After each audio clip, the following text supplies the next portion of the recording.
It is Tuesday, April the 23rd, and you are locked on to the Sportsline Podcast on the CHCH News Podcast site. I'm Bubba O'Neil.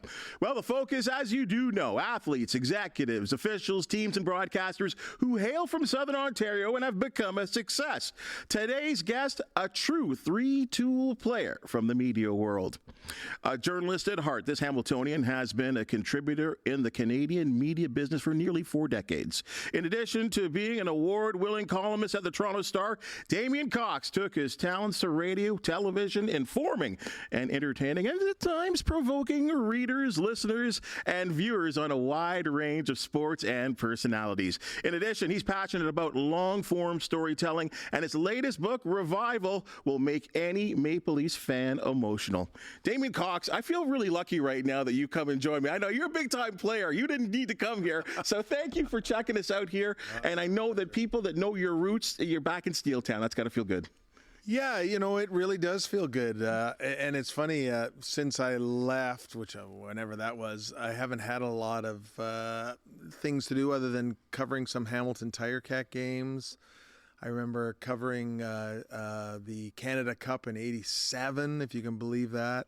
So there have been a few things. So to be able to come back here and chat with you and talk a little bit about my roots is kind of fun. I'm excited. Hey, you know, talk to me about that Hamilton roots. I mean, you do come from here. Yep. Your roots are here. What was a young Damien Cox like? He wore thick glasses, had a lot of hair. Wow. And grew up on the mountain, went to, Brantdale, Norwood Park, Westmount, Southmount. And then did they kick you out? No, they let me. No, they continued. And then 4 years at Mac. So lived here for a long period of time before heading down the highway to Toronto, as a lot of people do. And you know, I have lots of friends still in Hamilton, and I go back. My dentist is in Hamilton. One of my daughters lives in Hamilton. So the roots are still there. I drive around. And sometimes I'm taken by how much it's changed, and sometimes I'm taken by, geez, it feels the same in so many ways. I just can't get the streets downtown. Now they're more two-way streets and not just one-way. I can't, some of that freaks me out.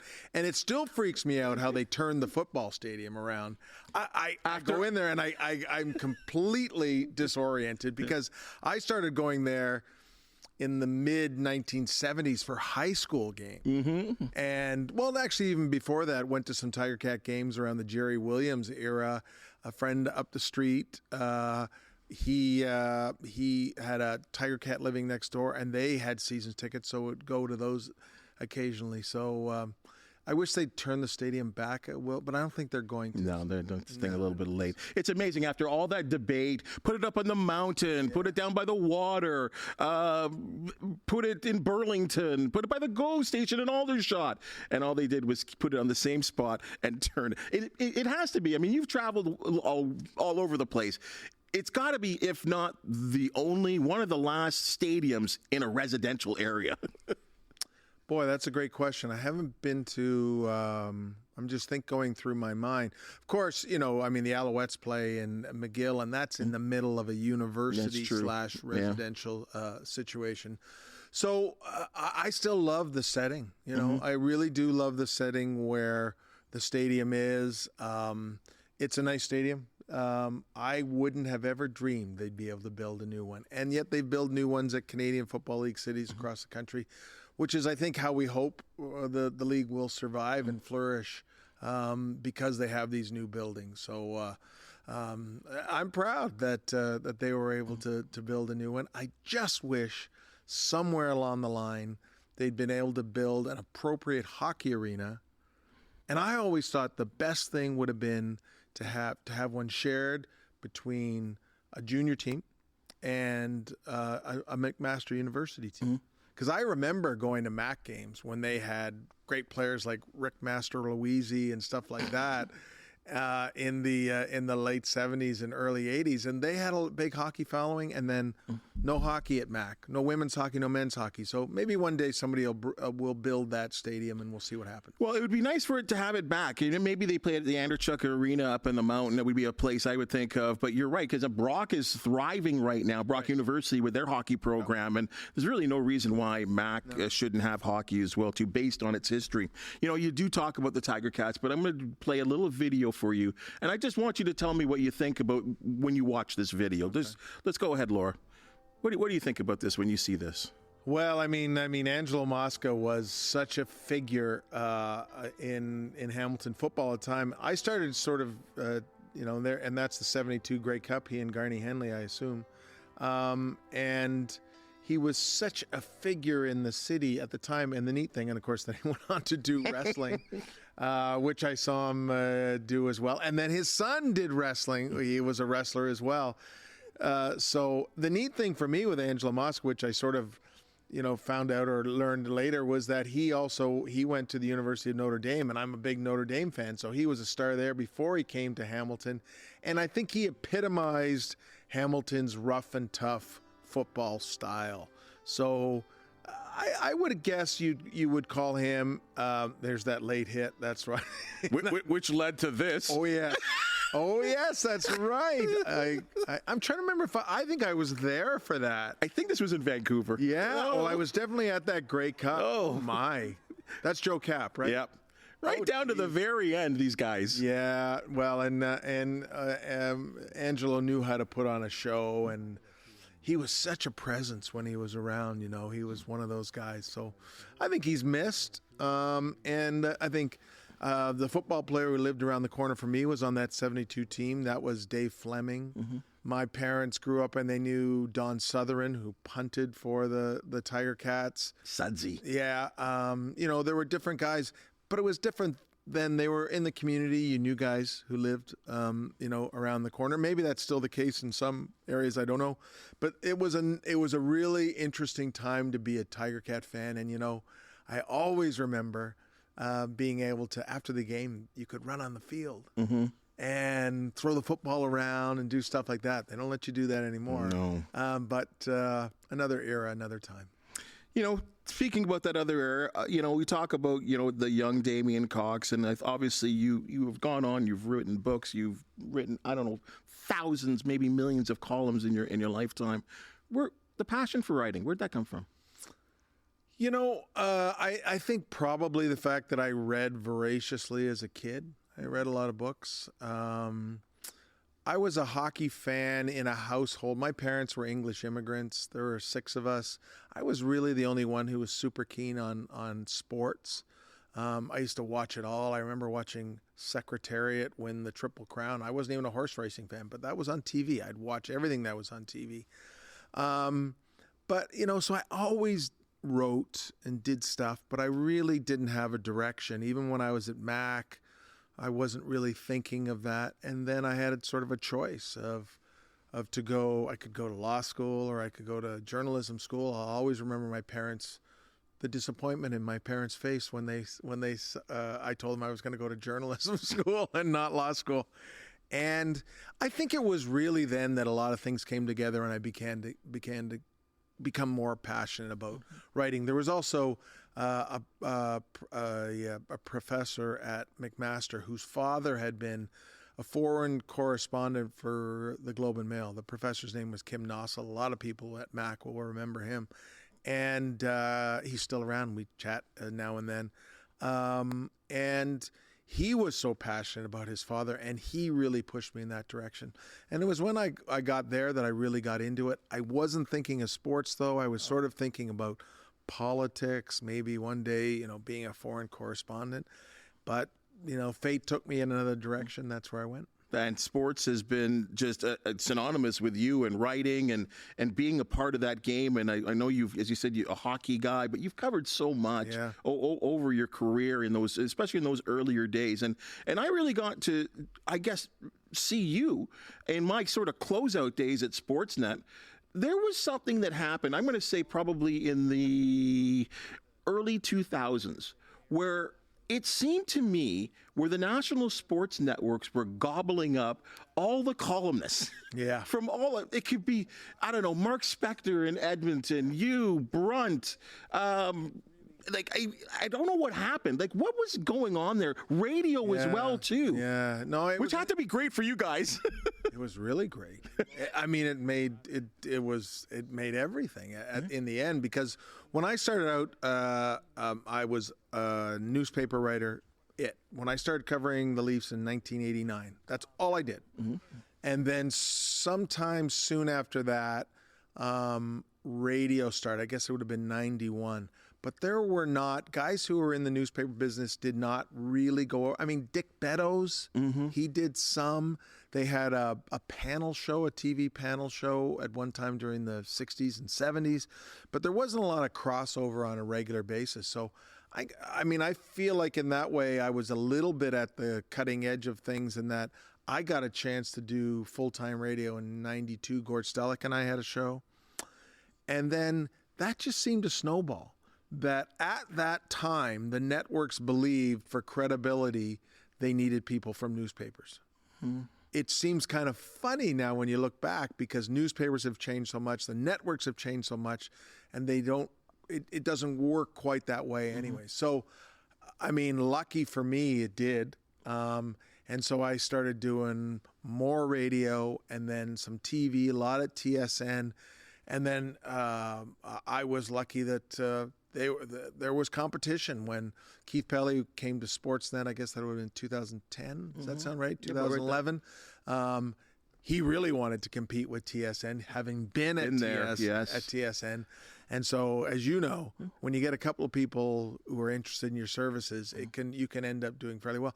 So I think it's changed now, though, because I think the networks now, they really are focused on former athletes, former players, doing a lot of their analytics or analysis in their work. But there's still some people out there doing stuff. But you're right. I think during the early 2000s, the idea was if you wanted to be credible, you needed someone who was in newspapers. It seems funny looking back now, but that's the way it was. And it was funny because I could think of a lot of television people who will remain silent who weren't happy with this because they weren't given the opportunities. And let's be honest, the other way. Exactly, to go the other way. Absolutely. And you're right in the sense that a lot of columnists, and you're right. I think it did add credibility. That's just my opinion. I agree with what Scott Moore did, but it had to be the right people, right? You had to be able to translate because let's be honest, columnists can write, but not every columnist can speak properly on radio or have a personality on television. Yeah. And I think that's where the dynamic got all kind of messed up for at least some TV people. You, on the other hand, were very good. I'm not stroking you here, but I'm just telling you the truth, and that's why you lasted, right? And that had to feel good. Now, was that a tough transition for you? Not really. I mean, there was some learning to do, but at the same time, there really wasn't a whole lot of training. You either swam or sank. And so you just jumped in. Radio really helped because you learned how to argue on radio. You learned how to tell a story on radio. You learned how to stir people's emotions and figure out what people might be interested in. And at that time, I think, there was also a real interest in people. I remember this being at TSN. They were happy for me to come on and say things that a lot of their people wouldn't say because I wasn't working for them. And I think that they saw people in the newspaper business who could stir things up and be a bit controversial. And so, those people were kind of in demand. Those things I felt very comfortable doing. Other things, and particularly in radio, more television. I was thrilled to get an opportunity to be on Hockey Night in Canada for a couple of years. I don't think that was my best work. I think that was a challenge to learn how to work in 45-second segments with two other panelists and find, be able to do the same kind of work. So I think I liked the long form, doing Sunday mornings with Dave Hodge. I really enjoyed that kind of stuff. The reporter show. Yeah, so I think I was more comfortable doing longer form stuff. Did a little bit of interviews and documentaries, but not as much as I would have liked. So, it was wonderful to get the chance to do so many different things. Some of them I was better at than other things. Some of them I enjoyed more, but a lot of good people too. I mean, a lot of the same people I do. Yep. And a lot of good people. I would say 90% of which were good teammates and guys who wanted to see you succeed as well as succeed themselves. And that's what made it fun. I'm going to name 2 names from those days, and then you can just say what you want. Bob McCallum. Everybody always asks me about How can you not? How can you not? Yeah, well, I mean, as talented as anybody, right? And smart. And he really understood, I think, I think he understood something that's gone a bit missing today, and that is, it's not about being right, and it's not about being even accurate all the time. But let's stir things up. Let's get our passions going. Let's have some back and forth. And let's not just be the people who just reprint press releases and whatever the team say, that's fine with us. And so to be a little cynical, to be a little suspicious, talented as a broadcaster, primarily, very talented as a broadcaster. And, he is funny. He and I, there were, I don't know how many, I think I was hired and fired 3 times as his co-host. When you were in with Bob, you were in, and it was great work. When Bob had enough of you for a while and decided there was somebody else, you were out. And so, it was one of those up and down kind of relationships for me. But, I mean, I feel really confident in saying, Bob's one of the greats of sports media history in this country, and so I'm thrilled to be able to say I got a chance to work with him. Well, I'll tell you this from my standpoint, and I say this as a sports fan, but even more so as a broadcaster. Friday from 5 to 7. Yeah. Like that's appointment radio listening. It was wonderful. It was fantastic, and the guests that you guys would have, best in the nation, best conversations, all topics covered, nothing spared. Like it or not, opinions. We don't have radio like that anymore. I'm sorry. No offense to the people that are working in the radio right now, and I know I'm going off maybe like a 57-year-old man right now, but that kind of radio is missing in our lives right now, and I don't want to say it bothers me, but it bothers me a little bit. It bothers me a little bit too, and I think guys aren't being, and women, a lot more women in the business now, aren't necessarily being given the same opportunities. I'm like you. I don't want to be the guy who's sort of looking back and saying, oh, in my day it was great, and now it all sucks. And I don't feel that way. And it's funny, when you bring up Friday afternoons at 5 to 7, that's when we do our roundtables usually. And it was... I don't think about it not, and when you bring it up now, I'm thinking, oh man, did we have a lot of great memories doing that. And we'd get into it, and it was fun, and it was excellent radio. The numbers were great in those days. It was exciting to be part of something like that. I mean, Bob was the star, and everybody knew Bob was the star, but he always made sure there was enough room for other people to carve their personalities and be part of the show. So, I don't know. Here's the other thing, though. Like, you would listen to primetime sports in those days because, you wanted to know, was there a trade? Did somebody make a trade? And what happened? There are so many outlets, this podcast, social media, all kinds of stuff that people go to and can get their information as quickly as they want it. So I think that's really changed. But how credible are some of those sources? Well, that's the problem, isn't it? That's the problem. And I really believe that we have to trust in the listener, the viewer, the whatever, to be able to sort that out. But waiting for a radio show to tell you what's happening, those days are gone. glad I lived it. Yeah, glad I saw it. Me too. It was fantastic radio. And like I said, that was I don't care if I was in my car or I was at home. I don't care what I was doing. I had to, and you couldn't record it, so you had to be there listening. Second name, Gord Stellick. My buddy. Your buddy. Gord and I first met on a plane from Toronto to Saskatoon or Regina. Anyways, we were going for the Memorial Cup 1989. Mm-hmm. I had just or recently begun on the sports beat, a hockey beat for the Toronto Star. I was so excited. And Gord was in his second year as general manager of the Leafs.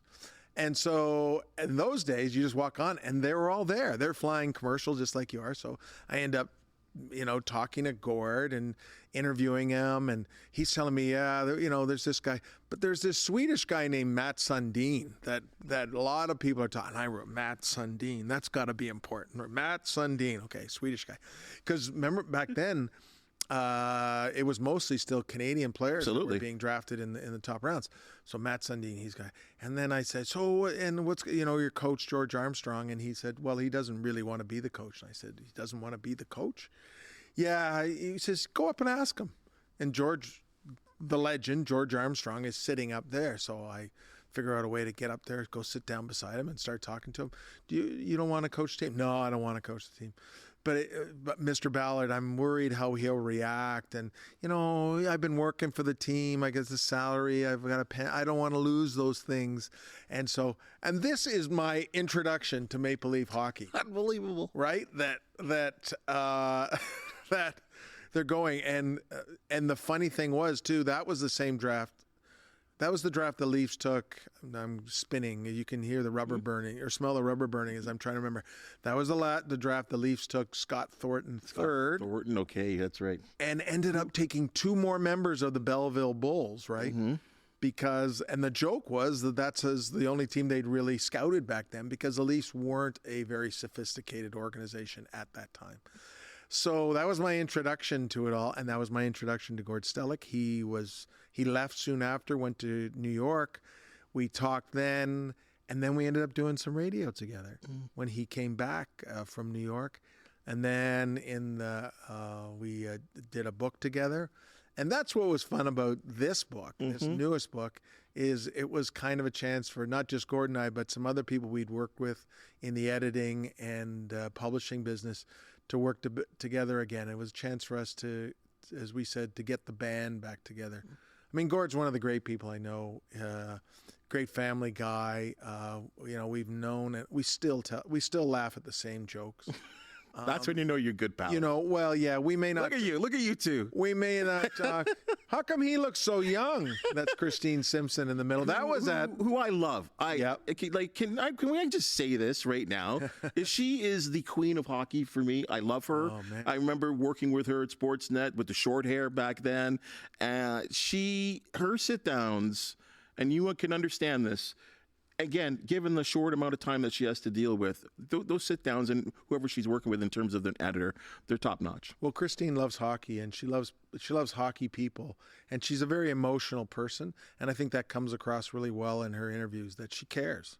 She really cares about the game and the people in the game and stuff. So, got to work with her lots and lots and lots, which was fun. And you saw Gord there, and he's broadcasting, he's working, he's doing lots of different stuff. So our careers have kind of intersected from time to time, and then he's gone off and done his thing, and I've gone off and done my thing. So, we'll be friends for life, and it all started on that plane ride out to the Memorial Cup. Great story. And I can feel it. I can hear it when you guys do the radio together. There's a brohood going on between the two of you. You know how to poke and, prod and poke each other just enough. See, and that's the problem, is that he and I have talked about, maybe we should do a podcast. But people like you are dominating the field so much, there's no room for the Gord Damien show. The Gord Damien show. I should have brought him. We should have had him in here for the book as well, too. We'll get him in. Okay. We can talk talk about this stuff. We love to do shows together, except he makes fun of me the whole time. Talk to me about this book. And I just think about, I was, around at this time. Now, truth be told, because my parents were very, very strict, and Maple Leaf games, which are shown here on this network, generally had 8 o'clock start times back in those days, not 7 o'clock or 7:30. That's right. And my love was for the Buffalo Sabres. Oh, really? Because, one, living in Burlington, kind of halfway in between Toronto and Buffalo in a sense. And their games, if you remember correctly, were on Channel 29. A lot of them on Saturday. 29. Channel 29. Holy jeez, we're going back in time here. I'm an old man, right? So, Saturday afternoon at 1 o'clock, playing the Boston Bruins and Ted Darling on the call or whatever. Like, so I could watch a whole game. Yeah. Like with the Leaf stuff, I could watch like the first period and mom's like, Dad, bed, right? Yeah. So I could never really see the completion of a game. So my love, and let's be honest, at that time, especially in the mid 70s, the Sabres were a better team. Went to a cup or two. Yeah, and that was you'll remember. The Sabres were successful right away at a time when the Leafs were not successful. Yes. Hunch Imlach had gone to Buffalo after winning 4 Stanley Cups with the Leafs in the 60s. He'd gone to Buffalo and made them a winner. Tim Horton went there. Yep. People forget even a guy like René Robert had been in the Leaf system. So, there was Floyd Smith was with the Leafs as well, or with the Sabres as well. So he'd been in the Frank Mahovlich trade when the Leafs traded Frank Mahovlich to Detroit. I think Floyd Smith. Wow. Okay. Anyways, it went back. Anyways, however it went. Yeah. It's funny you talk about going to bed. I remember watching Leaf games in the early 70s, and we had a front room, and we had a Chesterfield, and the television was there. We had a fake fireplace, and there was always a coffee table in front of the Chesterfield. And I would nestle myself under the coffee table so my father wouldn't see that I was still up and it was 9 o'clock or whatever and the game was on until, just like you, he'd finally say, "Hey, are you still there? Go to bed." Go to bed. I know. So those were, it seems so innocent looking back then. And and the thing is, we know it wasn't innocent because of all the stuff we found out about what was going on. Great point. Then. But I remember the movie Face Off. Do you remember that? And watching that movie. And I don't think I realized that when I started watching the Leafs, my first Leaf game I went to was 1971. So I wouldn't have realized because of the way the world was then. I mean, I just read Bob Hanley in the Hamilton Spectator. That's where I got that the Leafs had been champions 4 years earlier. So I just got to know them as Sittler, and then Salming came, and then McDonald was drafted, and that's where it really started. The end of the Dave Keon era, and then the beginning of those guys. So that was when I was growing up and understanding the game and starting to see how it all worked. And so when I got the chance, and Gord and I thought, we decided to do this after Boria died. I'd been trying to reach Gord to do an interview because I wanted his perspective, because I knew he'd known Boria well. And Gord being Gord, he called me back 2 days later, which is not much value for a newspaper guy. No, I need it now. So he called me back and we started talking, and we could probably do something on this, because he had seen Boria shortly before he died. And it really felt like there was some room for something to be written about that team. When we'd done a book on the 67 Leafs, we'd found a lot of what people thought had happened and the way it happened really didn't happen that way. And so we went back, and some of the interviews we got to do, Gord with Inga Hammerstrom, me with Jim McKenney, really some poignant, interesting stories about the players on that team and that team. And I think people look at it and say, well, they didn't win a championship. Why would you write about them? I don't think you have to win to be interesting. That team was tight. I asked Brendan Shanahan a little while ago about Sittler and McDonald and Williams and Boria before he died, still very tight. And I said to him, that's kind of usual, though, for hockey players who played together. And he said, no. The fact that those guys are that tight to this day sets that team apart, even though they didn't win. And I think they're a little bit like the Montreal Expos of the 93 season. 93, yep. It's the end days. We don't know or what could have with the World Series could have happened. Yeah, true. That's true. And with that Leaf team, if Ballard hadn't then ripped it apart after the year or 2 years after they beat the Islanders, what could have happened? Could they have actually gone on, as the Islanders did, to win 4 Stanley Cups? Could the Leafs have achieved something? We'll never know. And those people forget that Islander team, like that, they were in their prime. Like they were just getting ready. Like they were. I mean, Bossy, Trottier, Smith, Chico, Rush. So were the Leafs, and so were the Leafs. Yeah. And people forget this, but they had come off as you said, so many bad years, and here was this young crop of Leafs that were really good. Paul Matier was so exciting in net, the popcorn lover. Like you could just think of so many things in that, but yet. Lanny coming in off, like I said, with the left-hand side, taking that shot and beating Chico Rush. And you're like, did they just do that? Yeah. Like, and I mean, and the fact that you can capture a book, because think about it. The Leafs still haven't won a cup. No. And maybe, yeah, I don't know. I won't even go as far as this year, but they haven't won a cup. But you're right about those teams. You think about this era. I think about the Gilmore era, the 91, 92 Burnsy teams. Mm-hmm. I think about the teams Sundin years at early Pat 2000. Quinn, Pat Quinn. So there's 3 teams that went to the semifinals, never won, but to any Maple Leaf, that's what they remember. That's the glory years. Yeah, and I think it depends what era. I've heard it said that, you know, the music you listen to when you were 13 or 14 is the music that really hits you still. And I think the same is with sports. If you're really into it, what really mattered to you when you were 13, 14, 15, 16 in that area still strikes a chord with you many years later because it mattered to you so much back then. And you didn't know as much. Back then, we didn't know how much the players made or didn't make. We didn't know about, you know, the stuff going on in the backs, you know, the behind the scenes. You know, we didn't know about lots of things. And so we just watched the games and the mythology of sports that existed at that time, that these guys were our heroes and they were all wonderful people. That's the way it was. And the stuff behind, it's like how nobody knew FDR was in a wheelchair. We didn't know about all the other stuff that was going on behind the scenes at that time. So you could just cheer for your team.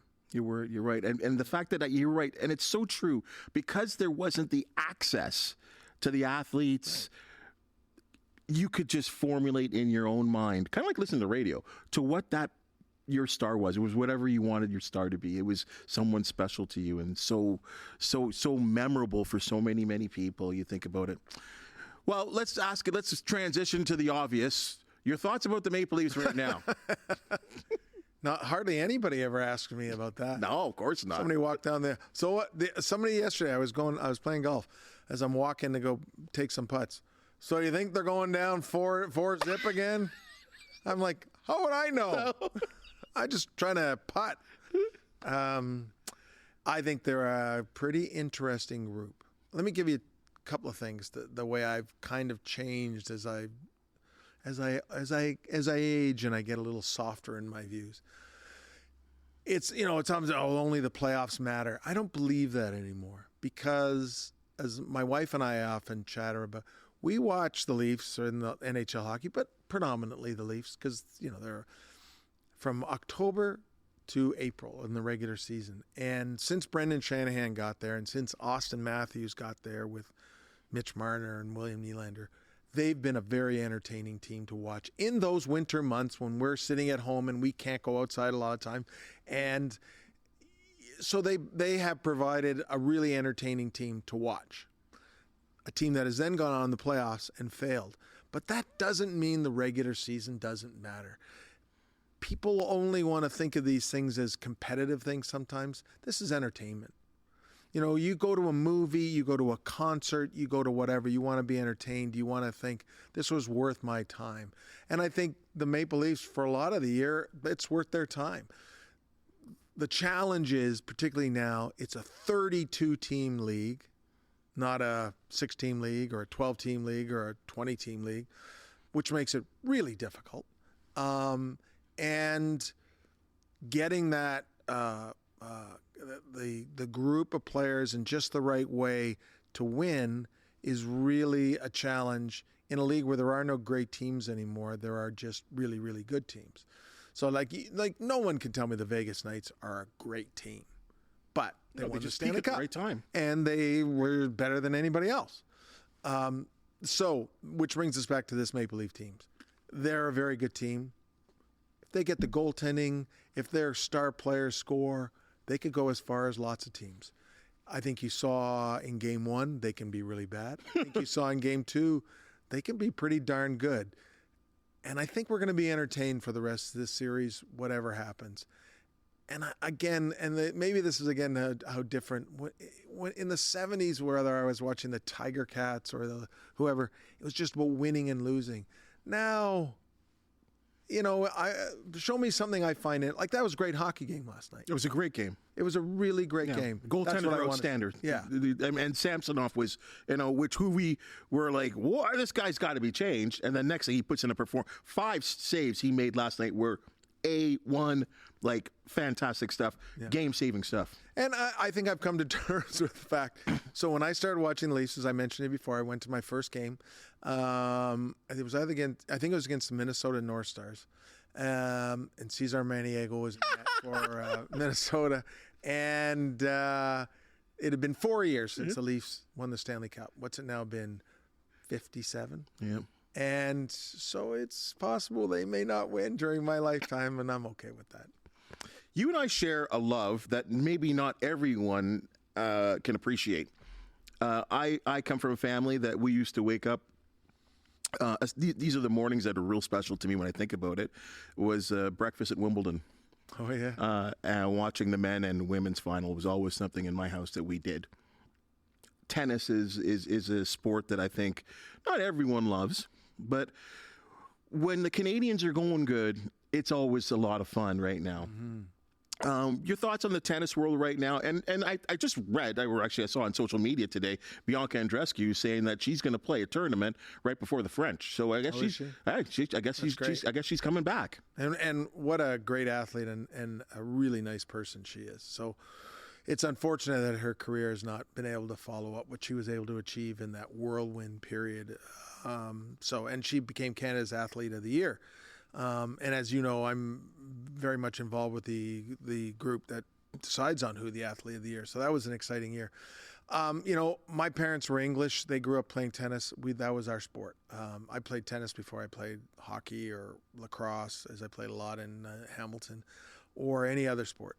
And I remember watching Ken Rosewall and lose to Jimmy Connors and then go through the McEnroe and Borg days.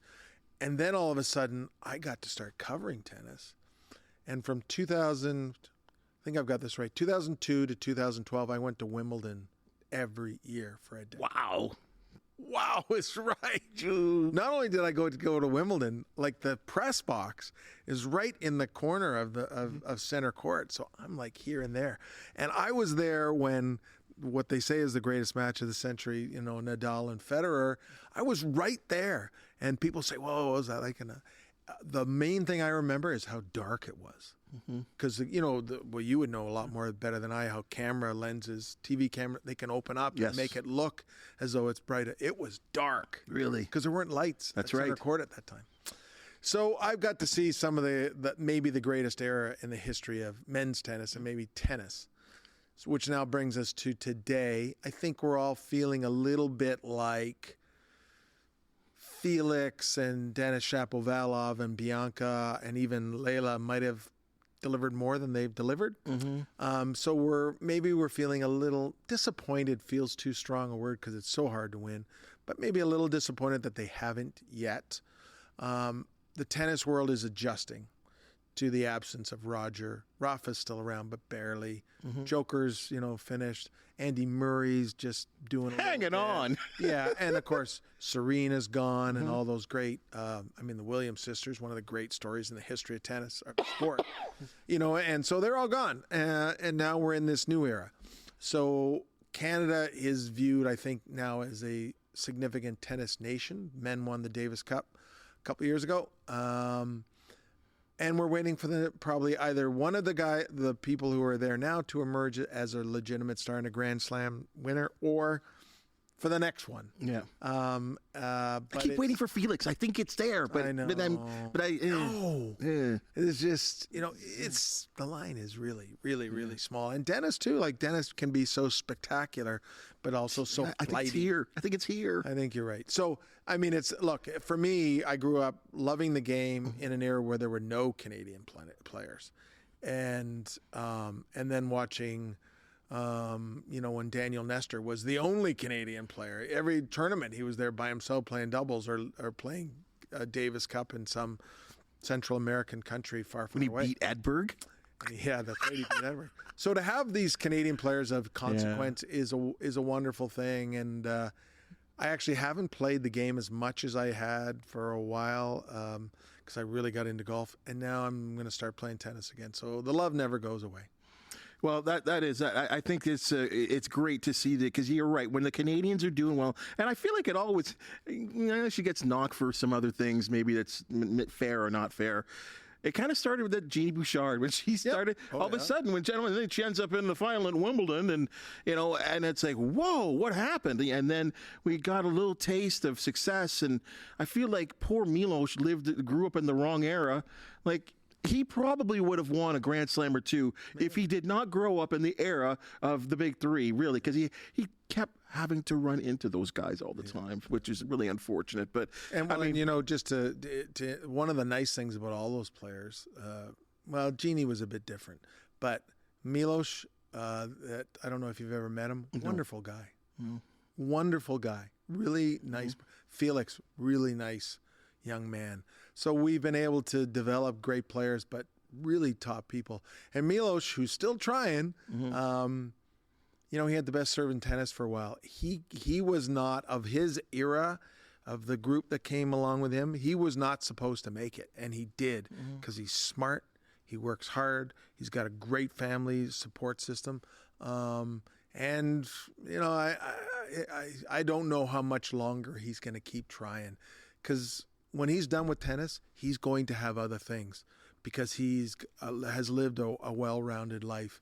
And I've enjoyed knowing him and meeting him. Ran into him a couple years ago, and he was in the Bahamas, and I just happened to be there. And same guy, absolutely the same.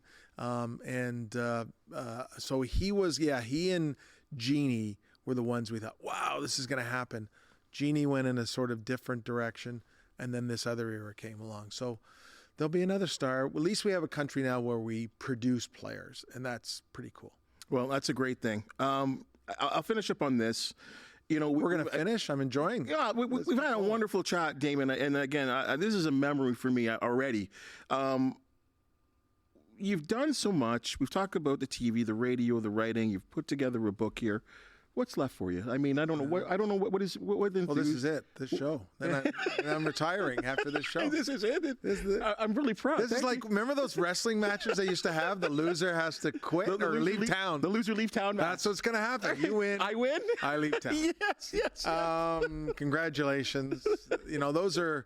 There's my memories of Dominic DiNucci and Tony Parise and the Beast anyways, what's left? I don't know. I still do a little radio. I still write some columns. I've got some friends who say, what are you talking about? You're retired. You're still doing this stuff. But I used to do so much more.